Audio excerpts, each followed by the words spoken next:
Uh, I had a really productive day today. Can I talk to you guys about that? I want to hear about it. Of course. Right. Even though my light is still terrible, I'm doing this inside because it's more comfortable. I had a really productive day today. I did something today that I've been talking about doing for a hell of a long time that I've never quite been able to pull off, which is I sat by myself to work on a book with no internet, with no nothing. And I gave myself 2 options for 2 hours. Option number 1 was to work on the book. Option number 2 was to sit and stare into space and do nothing. And it's kind of my dream to be able to do this like on an ongoing basis. And I want to read you a quote from a book that I just finished reading. It was called A Reaper. It's a very good book, science fiction. It's recommended to me. And oftentimes, like, I don't know, it's really this weird pattern that I've seen where fiction teaches, I think, better lessons than nonfiction a lot of the time, if you read a lot of fiction.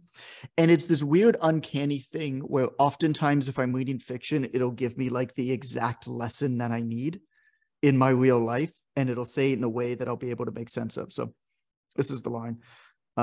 So when he was writing code and thoughts inevitably got in the way, he tried to remind himself that distraction wasn't failure. Distraction was an invitation to practice letting go and returning, once again, to that place of simple awareness, the sense of presence, the zone. That sounds too much like meditation for me. It makes me uncomfortable. It is and it isn't. I mean, think about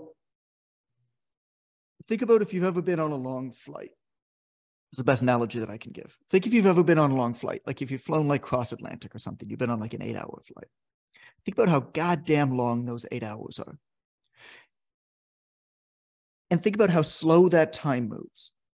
You're just looking at the clock. It's like going for a jog, right? You're like in the middle of a jog and you're like, oh God, so it has to be at least 10 minutes. And you're like, 15 seconds. How the hell did that happen? It sucks. So you're on this plane for 8 hours. And then I start to think, and I'm like, that's a work day. And think about how fast it seems like a work day passes. And it's the same amount of time. And I think that the solution often is not that we need to like figure out better ways to manage our time, is that we need to figure out how to make better use of our time. Like, when was the last time that you actually did like 2 hours of real focused, undistracted work? Like, it's really hard. It's really hard. And so that's what I did today. And it felt really, really good. And I encourage it. And I encourage going to a place where there's you set a rule for yourself.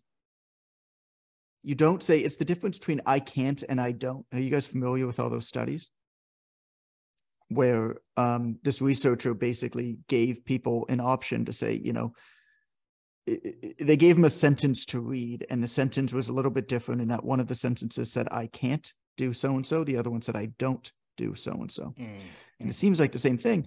The difference is I can't is an external locus of control, is somebody else telling you that you can't do something. I don't is you saying, I'm not going to do that thing. And the difference is huge in terms of your ability to do that thing. And so what I found useful is to set my own rules and say, I don't have the internet. I don't have to write, but I also don't do anything other than write and stare into space. And I found myself staring into space a few different times because it's Mexico. There was just like chaos going on in the street all the time. And I was staring out at the street. But that sentence from that book that I just read to you, where I just kept reminding myself of that and like pulling myself back into it and saying distraction is okay. And in fact, distraction is an invitation to return back to focus and to kind of look at that. And so I wanted to share that in the hopes that maybe that helps you say, okay, what's the most important thing that I can work on now? Because you really don't need to do that much. You just need to do what you're doing and actually focus on it. And it's just really hard. We live in this world that thrives off of distraction. We live in this world that thrives off of just getting you to do anything other than what matters. And so today was a good day. How was your day, guys? Well, I talked to Alexa today. Should I not bring that? I shouldn't bring. I probably Amber, how shouldn't. was your day? It was good. You forwarded me that fantastic email earlier that totally made my day. Oh, you want to talk about that? I do want to talk about that now. That yes. if you ever want to see me get like pure fury, it's that kind of stuff. Like I can handle like big things, no problem, super calm and sweet about it. But then stuff like that, and just like Hulk Amber comes out, and it's the worst. Well, I mean, so the email. So, I mean, this happened a few weeks ago, but I decided to do like basically like, here's my Christmas gift to you. I put 3 of my books for free on Kindle, and the kind of annoying thing is, I mean, I set my books to be for free on Kindle, so I make $0 from them, but they're on Amazon. So I actually don't have like a lot of control over how they show to other people. Like I set them for $0, but Amazon, of course, depending on where you access it, is different. And for some weird reason, Bezos decided that like Amazon in some countries, you can't access like the Kindle through the app. You can only access it through the browser, through a desktop or whatever, right? So this is what we were telling people to do if they couldn't access the books. And so I got some emails asking me saying, hey, I can't view this. Is this USA only? We said, no, here's how you access it. And by the way, those 3 books are now number 1, number 2, and number 3 in Amazon for exercise and fitness. I saw that today. Which is like, I mean, they're free. It's not, not like it's a big achievement. It's like, oh, I'm an Amazon bestseller. It's like, yeah, no, my books are number 1, 2, and 3. And I made exactly $0. And so I hope that people really enjoy the books. But brings me back to this story that I've told over and over again, which is, or this analogy, which is, you could give 100 people a $100 bill, and 2 of them are going to call you an asshole. And that's basically what this email was. What did it even say, Amber? It was this guy who responded back to my email. He's like, well, that was a waste of my life. I couldn't even get these on Amazon. I just wasted my time on Amazon. Like, how dare you? It said, what was the email? Hi, I was unable to do this. It wasted a lot of my time with Amazon and Kindle. I will never try this again. Regards. Wow.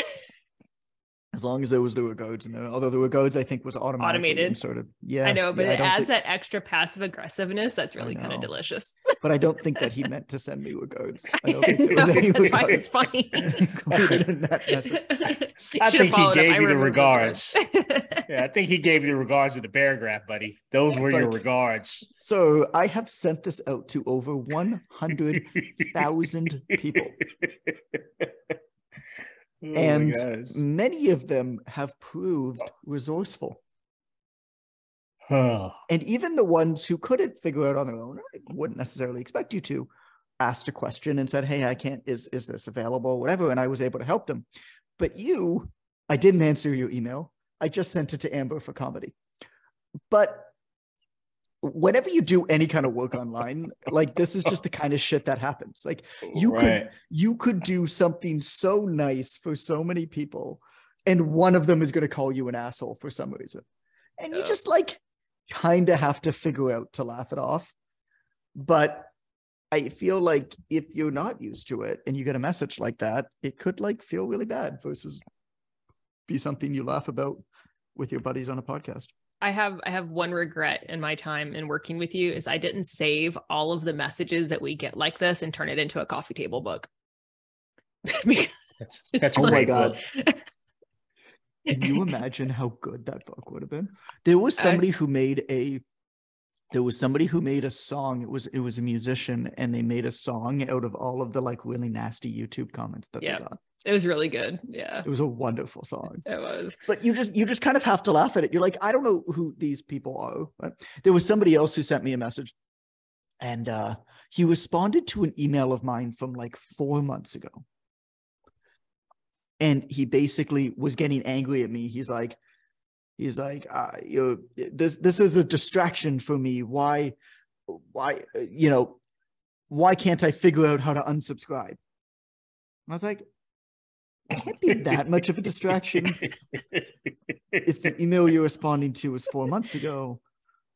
And also, there's an unsubscribe link at the bottom of every email that I send. So you just need to click that. And so I sent that to him and he said, "Where's the link?" And so then I screenshotted the bottom of the email and pointed a big red arrow at the link. And I said, "Here's the link to unsubscribe." And he said, "Okay, thank you." Yeah. I mean, it's just like, this is the funny stuff that happens. Yeah. So somewhat you connected. Should have made that coffee table book. That would have been phenomenal. I'm in a lot of random groups. I like learning from like different industries and whatever. And there's one specifically for landlords. And I've recommended that they do this. And I told them if they would submit their applications to me, I'll put it together and the proceeds can go to whatever. I don't care. But I think it'd be hysterical because the applicants are wild sometimes. But in a very... Can you imagine how viral that would be? I'm just thinking, even as a business, right? Like, what's his face? Sweary history guy, James Fell, right? So like he gets all of these like hate comments, like turn it into a book and sell it. I think and then it's amazing because he'd make profit off of, people that hate him. But that just seriously, right. It's the only reason I follow him is for his comebacks for that stuff. But early in our podcasting history, remember we talked about, I think the second episode, Ren, you remember talking about Shinesty and trying to explain to John about the underwear? Do you remember this conversation forever ago? Okay, so it was one of the first ever podcasts we did. Yeah. Like 2 years ago, 3 years ago. There was an ad or something, right? Right. Because you were talking about tidy whities. I'm like, oh, you should check out like Shinesty because it has the hammock. And I had to explain to John. Yes. The ball hammock. Yes. That's right. And he's like, what does the boys mean? So anyway, they sent out this really fantastic Wicked Berries. They sent out this really fantastic email based on this as well. Like, here are all the complaints that we get about our holiday catalog. And they turned it into an email series and like all of their responses. And again, turn something that could be perceived negatively and turn it into something positive. And I think that skill is A, life-saving if you own a business, and then B, like can be profitable. It's great promotion. I mean, these people who are negative are clearly not your customers anyway. You may as well use them to bring your customers closer to you. Like anytime there's any kind of conflict, it brings a crowd. And conflict is fine. You're not going to be for anybody. In fact, if you try to be for everybody, then you're going to be for nobody. So you kind of want some people to not like you. I mean, I'm giving away books. There's no reason for you to be mad at me, but there's a whole bunch of reasons why maybe you don't like me, and that's fine. But I mean, I'm not a ball hammock, I guess. I'm sure somebody has called me a ball hammock at some point. Reddit did, basically. Reddit has called me many names much worse than a ball hammock in the past. It's such a toxic relationship, John. So I feel like I always want to counsel you out of the relationship that you have with Reddit. Just sit you both down and get a box of Kleenex and just work it out. Reddit likes me now. Reddit and a box of Kleenex. Yeah, there's a joke in there somewhere that it feels so wrong to me every time Jonathan says Reddit. It's like a testosterone levels drop or something. It just feels. It's just. Okay, can I keep talking to you about this book I'm writing? Yeah. Are you still writing a book? I thought it was yesterday. I thought you were finished with that yesterday. We wrote the damn thing for you yesterday, Jonathan. I know. You wrote still a lot, doing actually. This? Well, I listened through the transcript that we recorded, the last episode that we recorded, and it really is quite good. There's a lot there, and so I'm gonna put that into my notes. But no, I mean I'm continuing to work through the structure, and I think I have a really good concept for what the theme is. Remember, I spoke to you guys about, to me, a book has to have one central theme, which is effectively like the tree. Right. And then you have all the branches off of the tree if they fit on that theme, and then you explore all the branches. And if they don't fit on that tree, it's another book. Right. So the most important thing is to nail down that theme. You think about one of the most famous examples is Atomic Habits, is James Clear, right?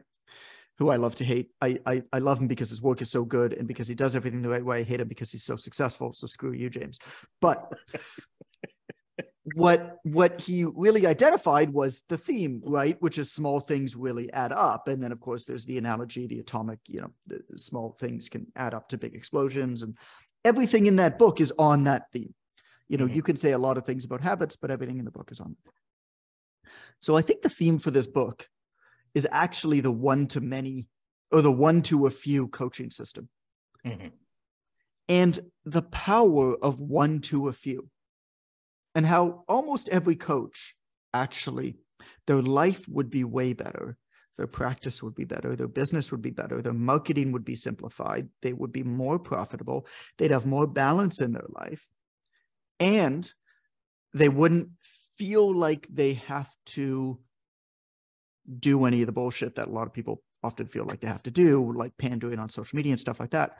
If they really appreciated that the business model that they were after was one to a few, which is basically no more than 30 or 40 customers ever. And if you want to scale that, you can scale that. You can scale that with more coaches. You can scale that in other ways. How does that theme land first off for you guys? Like it's the whole idea of it is like, this is the least sexy, most obvious, non-obvious idea ever. Yeah, I love it. I wonder how to best get that across simply and concisely to understand that's what it is. But I believe when someone dives into it, that it's going to be a life-changing learning experience, because so many people, I mean, we talked about it briefly on the last podcast. So many people are so over concerned with volume, you know, just before they have volume, right? Before they have anything to give to all that, like you don't have anything to give to 500,000 people, you know, get good at giving something awesome to 3 people. Right. Mm-hmm. And then maybe, you know, you build that, you know what it is, Jonathan, from my colleague, Jonathan. What's that, Rocky? I found that in our business, particularly those who are involved in social media, we freak out over the superficial numbers the same way that clients might freak out over the scale fluctuating. It's almost the exact same thing. You get a client on the phone, oh my God, I gained 3.5 pounds last week. I don't know what's going on. I'm losing all my progress, right? Right. It's the same. Oh my God. I've been posting on social media and I'm not getting any followers. Right. It's a number that really doesn't mean anything, except that the people that profit from it have taught you to care about it, right? Yes. Scale weight doesn't really mean anything, but you know, Special K cereal has taught you to concentrate on it. So they profit from you freaking out over it. You know, the number of followers doesn't really mean anything, but Zucks has taught you to focus on it and he profits off you wanting to increase it. So that's funny. So here's what I've written about that. Like section number 2 right now in the book is called Stop Trying to Win the Internet. Nice. But what I have written, and this is like super rough. This is like me hacking down notes. So this is clearly not what's going to be written, but it's almost verbatim what you said. It's never been easier to build a coaching clientele and serving them because all your colleagues will be trying to win the internet. Social media has been designed to addict the content producer. This serves social media's needs, not yours. You don't need it, but the numbers addict you, and seeing others' perception of success distracts you. So we look at it and assume that's what we should do. I urge you, take a step back and think about what would make you buy something. Somebody you've never met and have no connections to, but makes entertaining videos on social media, or somebody you know locally who says, hey man, you've got to try this. You're gonna, and like in knowing that, you say that, and it's like, yeah, no, like that's obvious, clearly the second one, right? But still, you're going to continue to get pulled back into social media. You're going to continue to get tricked into thinking that it's more important than it is. Oh my God, it's the same thing. I just had this conversation with a client who said, and this client is an NASM certified personal trainer and certified precision nutrition level 1, freaked out over 3 pounds. We talked about it. And she said, Ren, logically, I know that. I know the other thing makes sense. But because of what I've been inundated with, I still get sucked into freaking out over scale flex. It's exactly what you just said about internet, business, and coaching. It's the same thing. It's parallel. It's a parallelogram. That's the thing, right? Amber, were you going to say something? I think I might have interrupted you. I have a suggestion for the theme, though. I don't know that my thought is that I don't know that the theme is one to a few, but the unsexy stuff, right? Like one to a few is like a method of approaching this, but the theme is more around like all of the unsexy, obvious / unobvious stuff that people know they should be doing, but don't actually do. So to me, the theme is just slightly different.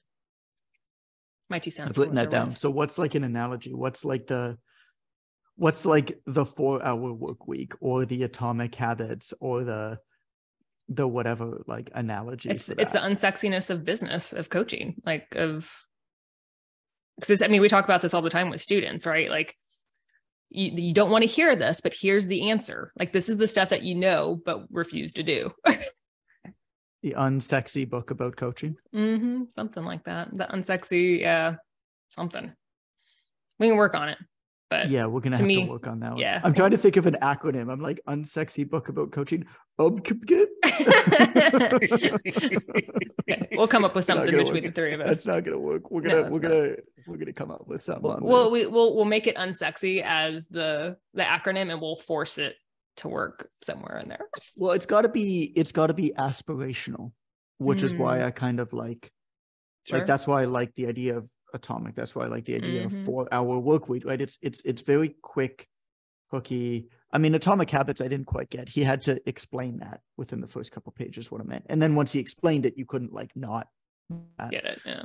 But 4-hour work week was the obvious. It's like, who doesn't want that? I mean, clearly it's bullshit, and it's always been bullshit. But like, who doesn't want that? And so, yeah, if you shoot for a 4-hour work week and you hit a 20-hour work week, you're still pretty good. So then it's the easy coaching, right? Or not even that, not easy, but simple, right? It is simple. We make it hard. Yeah, for sure. I mean, we do make it hard. That's a lot of the idea of it is, I truly think that coaching, I think that with technology moving forward, I think that coaches are going to be more in demand than ever. I think also that there's going to be a lot more side giggers and part-timers than there's ever been. And coaching is a great way to do that. And also full-time coaching too. I think that it is already and increasingly going to be one of the most important, fulfilling, profitable, low barrier industries you can get into. Coaching anything, right? It doesn't have to be fitness or nutrition. And I think there's a lot of opportunity for everybody in the coaching world. And also because it is as profitable as it is, if you do it right, if you have the right vision for it, like if you have the right vision in terms of who you're targeting and why you're targeting and how you're going after them, you can actually have a tremendously balanced family life. There is going to be significant work disruption, displacement in the coming years. I mean, like scary, like entire industries are just going to be put out of work. There's going to be hundreds of thousands, millions of people that are out of work. Just robots just do it better than you. And there already is in some respects. And a lot of those people have hobbies, have passions, and they can become coaches. And I think that in a world where there's more automation, where there's more robotics, where there's more technology, I think that it's going to free up humans' time to pursue other passions way more than it ever has. And I think there's going to be a lot more coaches that are going to pop up. You know, like I think about my urban vegetable gardening coach, for example. He's an engineer. He's a structural engineer. And a lot of what he did during COVID basically got cut. Found himself with extra time. He's always loved urban gardening. So he started an Instagram page and he started talking about urban gardening. And now he does coaching for urban gardening. He's not going back to engineering. Like, what a cool idea. This is his passion. But like years ago, that was never even a thought. What a ridiculous concept. And I think that there's going to be more and more and more of that. And what I hope is that this book can almost be like the Think and Grow Rich almost of it. Like, this is exactly how you need to think about this type of world. Like this is how This is how you think about it. This is how you approach it. Strip down and get it on. Tell me more. I had no idea today that I would hear the words, my urban vegetable gardening coach. That's a delight for me. I love that there's just even such a thing and that you have one. It was wonderful. Yeah, it sounds amazing. Yep. But it speaks to the fact that, you know, it's one of the most interesting things that I've read lately in terms of internet and niching down and et cetera, was Amber Reynolds, our very own Amber Reynolds, posted in our group about the lady that does the engagement ski photo shoots. Yeah, right? yeah. Never in a million years. And I use this example every time I talk to coaches about what they actually really are good at and actually really want to do. Not, I work with busy moms and dads who want to lose 10 to 15. I'm like, that's so vanilla. What do you actually want to do? Right? Because we don't have and it speaks to the simplicity of the book. We don't have a problem with authenticity. We have a problem trusting that our authentic self is enough, right? That's where the problem comes in. Everyone's authentic self, typically, unless you're just a blatant asshole, and and I'm sure you serve your purpose in life too, but everyone typically has some authentic sweet spot, and we disregard it because of how we compare everything on social media. I love the idea of the simplicity of this book because it proves that you can be a wedding engagement photographer who only does winter ski and snowboard themed engagement videos. And there's enough people on the planet, there's enough people local to you that you can build a business off of that if you're authentic in the endeavor, if you strip it down and keep it simple. What was her name, Amber? Do you remember? Oh God, no.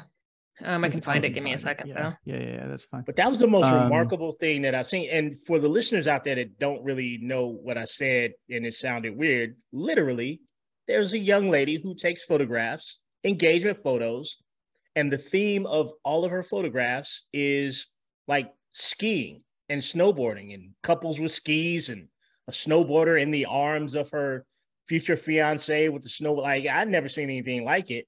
Amber's so good at finding stuff like this, but Ski the Day, I think, was her. Yeah, that sounds right. Yeah, Ski the Day. And that's a play on words of what? Ski the day. Save the day. Save the date. Yeah, seize the day. Something. That's all. That's awesome. The day. That's amazing.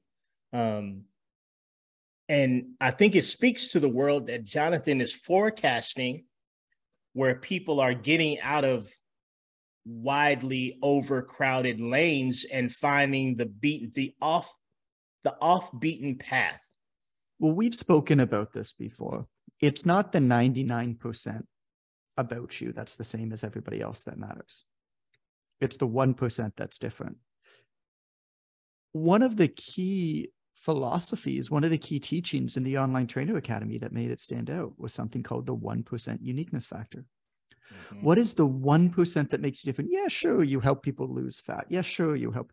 Yeah, sure, you take photos for somebody's engagement. Fine. Oh, you also love skiing?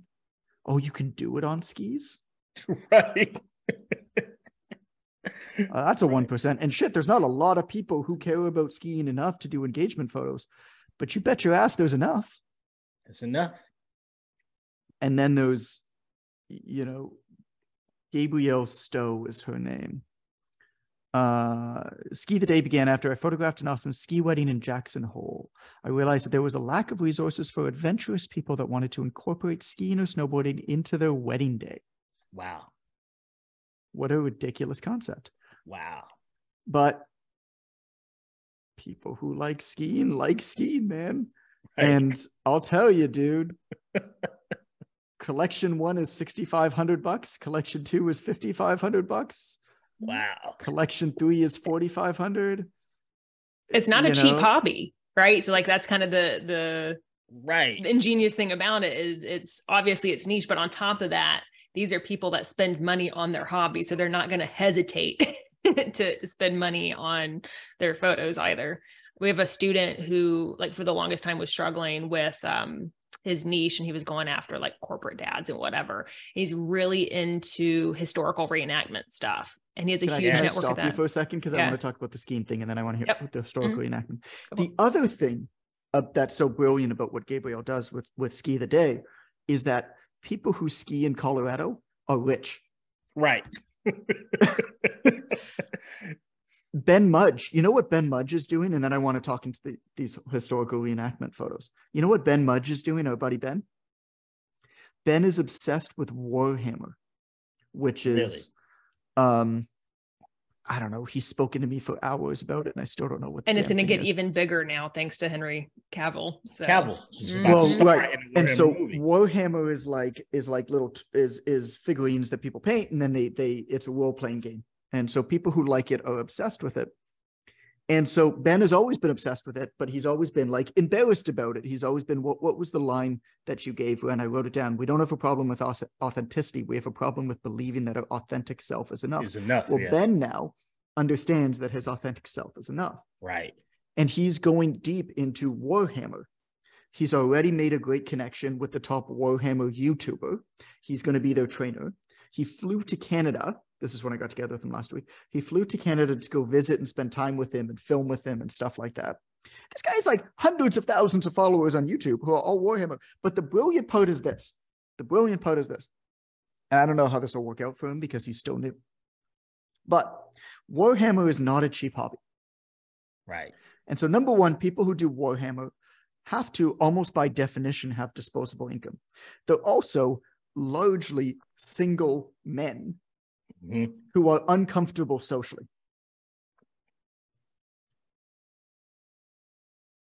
Getting them jacked is a great market. So he's like the fitness specialist for the Warhammer community. They built an Instagram page about Warhammer. He's obsessed with it. And they have a TikTok account that's already racked up millions of views that are like the Warhammer. And they're just like a bunch of jacked European dudes who play Warhammer. He's going to, I think that he will build a multi-million-dollar coaching business off of the Warhammer community. And I told him that straight up. What are the historical reenactment, Emma? Just that that was a transition that we're helping him make, is that going from corporate dads to taking something he's super duper passionate. He's a huge history buff, and then he loves doing historical reenactment stuff. And so he switched, and everything is just so much clearer for him now. He understands what he wants to offer, and he understands why it's different. He knows how to support them better. And then again, this same group of people aren't cheap, right? If you want to look like a medieval knight, that's not cheap to look that way. Who is this? Tony Fowler. Yeah. Tony. How do you spell his last name? Fowler. So he's just getting started back. He's a little bit slow. He likes things. He's very methodical in nature, but he's finally a historian. Yes, exactly. And so, but he's doing a lot more like behind the scenes with like building relationships and stuff like that, because he gets very nervous about online stuff. And again, he doesn't have to do online stuff. He doesn't have to. Community is so freaking tight knit. Right. And they're constantly sharing stuff. So one of the things I spoke to him about doing is like, you don't even have to like pitch, right? Build communities, or not build communities, but highlight other people within the community, the people that make the armor, the people that make the jewelry and the other costumes and whatever, and highlight them and build those connections. And it will just automatically start falling into place. So it just made it a lot easier for him when he took He's so lit up about it. He's so lit up. Like, and that's another thing, like, you may or may not, you probably won't get super excited by telling yourself and promoting on social media. I work with corporate dads who want to improve posture because they sit all day. Like, I get it, but as soon as he made that transition, he just like his conversation. It was one of the first times that I had seen him for a long time talking to him, Amber. He'd never turned his camera on, like probably for, I don't know, 6 months of me talking to him. Then he comes in and one day he turns the camera on. Ren, I had a conversation with Amber. And you know what I've been thinking about? I've been thinking about doing these reenactments. The Warrior, I'm a history buff. I'm really big into the history. And he turns on his camera and this dude is lit up. Is he dressed? Was he dressed up? Please tell me. No, he wasn't dressed out. But that's too bad. But he was lit. You know, he was just. I think that falls into. I know we're off on somewhat of a tangent, but I think but we're not. Think about how easy content. Think about how easy content would be for him to produce. It's so easy. He just dresses up in a costume, and just like speaks in the accent, and which he does accents, and that's one of the things he does. Yeah. Or he goes through a phase of like how you would train if you were from this time period, or if you were a gladiator, here's what that would look like. If you had to carry a sword, here's a sword from this time period. And here's how, you know, so it's just created a ton of great, just natural content. That's amazing. That's amazing. Endless. So Tony before was like, did what he thought that he should do. Right. Which was, LinkedIn, I help corporate dads do blah, blah, blah, blah, blah. Something that I don't care about and I'm not that interested in. Right. And then it took him like 6 months to basically be okay, like being his, I don't know, authentic self, right? Yep. Is that what I'm hearing? Maybe longer. Yeah, I was gonna say that's I think he started talking, I can't remember, to you first or to me first. He's bounced back and forth just a little bit. It's been a long time though. It's been a long time. It's been a long for 6 months. I didn't see his face. And I think there's been probably 5 or 6 months since then. So actually, he just finished his first year of mentorship. So he's been with us for at least a year. So right. Wow. That's wild. Calvin's here. Hi, Calvin. What's up? You want to say hi, Calvin? We're talking on a podcast, so you're going to go on the internet. Does he consent? Do we need to have him sign a waiver? Or? No, I don't think so. Okay, I think we're good. Those are good examples. Tony and Ben are good examples there. I like Gabrielle too. Gabrielle from Ski the Day, because they're all examples of basically finding people who already have disposable income and like kind of weird, almost exotic hobbies. Right. And then I love him. Oh, he's the best. And then going deeper into it. Yeah. Who are you going to geek out with? Like if you're put in a room with 100 people, who are you going to be like almost embarrassingly out there about it? Right. Like I have my people that I can be really weird about, like with the emails that I get from Shynessy or other like copywriting stuff. I have Abigail for that. Right. And like I can go super weird and show how excited I am that nobody else is going to give a crap about it. Nobody else, but she gets me, right? So who's the person that gets you? So yeah, people that get you. So here's also, by the way, friends. We're friends. Don't copy that. We need to figure out a name, like the Conan O'Brien podcast. They're called Conan O'Brien and the Chill Chums. I feel like we need a name. I don't like that. We need a name like cold shark food, chill chum. Isn't that what that is? Bosom buddies. What's going to be our name? It's got to alliterate. And the Tuk Tuks. In the Tuk Tuks. Jonathan Goodman in the Tuk Tuks. That's it. That's awesome. Jonathan Goodman in the Tuk Tuks. I'm here again with the Goodman Show with my Tuk Tuks. Ren and it has to be a little inappropriate. Did you see Alina's note about being blocked on TikTok? Oh yeah, the we tried to put a TikTok, whatever it's called, a TikTok short, a TikTok. Is it just called a TikTok? Whatever video. Is it now? But we tried to put a TikTok up, and it was the story of when the hooker grabbed my hand and put it on her penis, and TikTok blocked it because it was against their community standards. Yeah, it went against their community standards. Apparently the Chinese don't like stories about men touching. They do not. Women who are actually a man. And true story. Man's penis. That's why the new Black Panther didn't air in China, because it had a scene where two of the Dora Milaje ladies were, were just nice to each other. They were, in the story are married, but whole movie not yet. Not down with the touching the man's penis, Jonathan. You can't do that. Can't do that over there, man. Everybody knows TikTok didn't like that. So what I also think, by the way, Tuk Tuks, is that What I would like to do when we figure out like a name for this book, I think will actually be the name of the podcast. Oh, well, that's clever. That's clever and good. Okay. Man, I'm learning. I'm learning so much. What are you learning? Well, yesterday I learned. Well, now it's not yesterday, but on the last episode of the podcast. Yeah, which was yesterday? You can which was yesterday for us, yesterday. But not in real time. I learned 3 weeks in the future podcast that was recorded 3 weeks in the future. Yesterday, I learned that building it from the trunk, having a central theme, and branching off of that theme, but being very clear about if the branches belong to a different tree was something that's integral. And then you gave sort of your 5-step, your process for how you flesh out what you're going to talk about. But I also learned how to be creatively observant in real time to what the people and situations around you are, to what's happening, and being of a mindset to relay that right back to what you're building.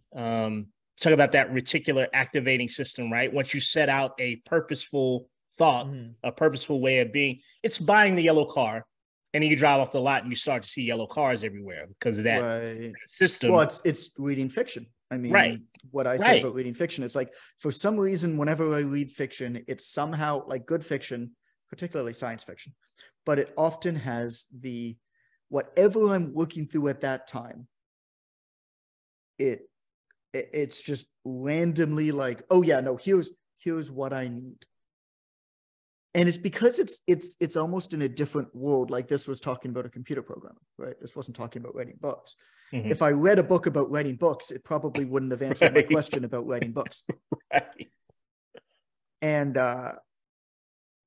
so, but versus if I read a book about some dystopic kind of like universe, I mean, not universe, it was like a world that we live in, but basically quantum computing had been invented, and there was this dark web like murder ring, and there was a whole bunch of stuff went on. But the guy who coded the quantum web was the guy who that quote came from. But there is a lot of power in it. And this brings me to another point about, why are you creating media online? I won't even say content, because I feel like the word content has been bastardized. The same as metabolic, the same as functional. I feel like those words just mean nothing at this point. Yeah, shut it down there, Fred. Yeah, there are a number of different reasons to create media. And I don't think any of them are better for worse. I think that they actually serve different functions. And one of the main functions of creating media for me, particularly this podcast, is to talk through ideas, is to workshop ideas. And having you two to force me to present ideas as I'm coming up with them that are imperfect. I'd been sitting on, we did an episode when you weren't there for it, but we did an episode on artificial intelligence and technology and change and job displacement. And I had been sitting on those notes. I read those books over 1.5 years ago. I'd been sitting on those notes for almost 2 years. And I'd never done anything with them. But because we had a podcast, it forced me to present them and better understand how they might be useful to me in other ways. And what we're doing here, me and my tuk-tuks, is we're workshopping ideas for a book in real time. Which is, I mean, think about how powerful that is, though. Think about how useful that is to me as the guy who's creating the media, as the guy who's writing this book, to be able to test whatever we're thinking about and say, hey, I'm just going to toss a whole bunch of stuff to you. Like when I went through like my chapter outline and like book overview yesterday, like it was not well fleshed out. It's way more fleshed out now. Mm-hmm. Way more than it otherwise would be if I were to have sat in isolation and stared at the thing and moved it around. Because I took the time to talk to my tuk-tuks about it. It brings me more joy than I can really say. What does the tuk-tuk? Yeah. Why is that? I'm not sure how I feel yet about it. Because it's so wrong. It just brings me joy for that reason alone. I want to like it, but then I want to hate myself for liking it. That's where I am. But I love what you're doing here, Jonathan, because I'm excited about the fact that there's going to be an end result product that I'm going to get an opportunity to consume. And in that consumption, I'll know I can go back and listen to the process that led to it. Mm-hmm. I don't know that I've ever been, I've certainly never seen anything like that. And I know I've never been involved in a process like that. So again, this is really informative for me, just sort of see how things fall into place. And some accountability, because now he actually has to deliver, because we were talking about has to do it. He's got to do it. Although I have a question. There was another, how's your fiction book coming? I mean, it's not, is the answer. Okay. Fair. But why, what do you talk about poking at an open wound? What do you want to know? I was just curious. I was good. So I was listening to something where we were talking about it. I was like, oh yeah. Cause it, I don't remember what it was we were talking about, but we're talking about the book, and it made me want to ask about how it was going. I just wanted to know. Wanted a progress update. My bad. Are you not in the group, Amber? In the group. Yeah. There's a fictional book coming out group. Oh no. God. I'm usually not in groups. I don't get invited to groups usually. Oh, yeah. Well, so I'm not surprised. But yeah, for some reason, I feel good about that, actually. I'm glad, kind of glad you're not in. John's face. I don't know what. Okay. No disrespect. What you guys bring up a topic. I don't want to talk about this book anymore. Oh, now you've grown weary of talking about your book. That's it for the day. Okay, here I want you guys to come up with a title for me. That's going to be the title of the podcast. Like what I would love to happen. Here's my ideal world. And I'm not going to pay any of you extra for this, by the way. But here's what I would love to happen: is I would love for one of us, ideally, one of you two, to come up with this like brilliant title for the book. Mm-hmm. Because both of you, by the way, when we agreed to do this podcast, signed a contract that everything that you say here belongs to me. I don't know if you read what you signed, but that's what it said. And Amber, you're signed off for life. Like, like nothing you've done in the past however many years belongs to you. That's fine. And, I don't remember any of it anyway, so I'm like, oh man, John's really smart. So I would love, right. John's really smart. He thinks just like me. I would love for one of you tucks to come up with a title for this book, and all of us just be like, yo, that's it. And just like jump on and be like, holy crap, that's it. And then we just like immediately run with it and change, because like having a book the same title as the podcast and everything like that is a really nice. A very little of what I've ever done has been synergistic, and like actually it's just like all of these little disconnected parts. Synergy. It would be nice to maybe fix that. Love synergy. Amber, you were saying, Amber. Oh no, it was going to be a tangent on that. I mean, it was not directly related. Go on tangent. Yeah. So we were talking about like creating a niche and all that good stuff. So my son Nate, I had to take him to a dentist appointment not that long ago, and I mentioned before we've had a whole bunch of like medical issues and stuff, but our dentist is really freaking fantastic. Like I can't even tell you how amazing he is. And we got a gift from him today in the mail for Christmas for Nate, and it was just Hot Wheels trucks, like monster truck things. Nice. But what I wanted to bring up was that's like, again, like how you get clients, and it's not the gifting part, right? Like it was nice, but it was the attention to detail, right? And the feeling of, oh, he really understands my kid. Right. And like those little details, and the more you understand your clients or your customers, whatever, those little moments are what makes people want to talk about what you do, but also is a huge like retention strategy. I mean, they do a fantastic job, period. Like he was dressed up as like the whole dentist office was decked out like Polar Express. He was in like head to toe gear from that movie. I don't know how he wasn't sweating his butt off in that thing and trying to deal with it, especially kids like mine who are like freaking out. His tuck off. He was sweating his. He had to have been. And he even had like a fake mustache and everything. But like, it was the experience, right? Like, even though for Nate, this is very, very stressful. And for me, it's very stressful because I'm having to subject my kid who doesn't understand what has to happen, that it's a non-negotiable, but every single detail was attended to, you know, trying to make the environment fun, going from A to B as easy as possible. And then ending on a really happy note.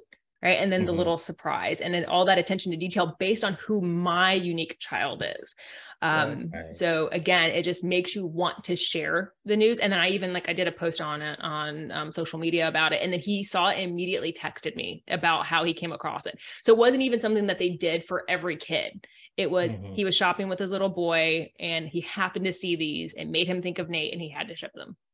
Right. And so like just that little extra contact just makes a world of difference. So if you can find those little moments, it makes a big difference in your business.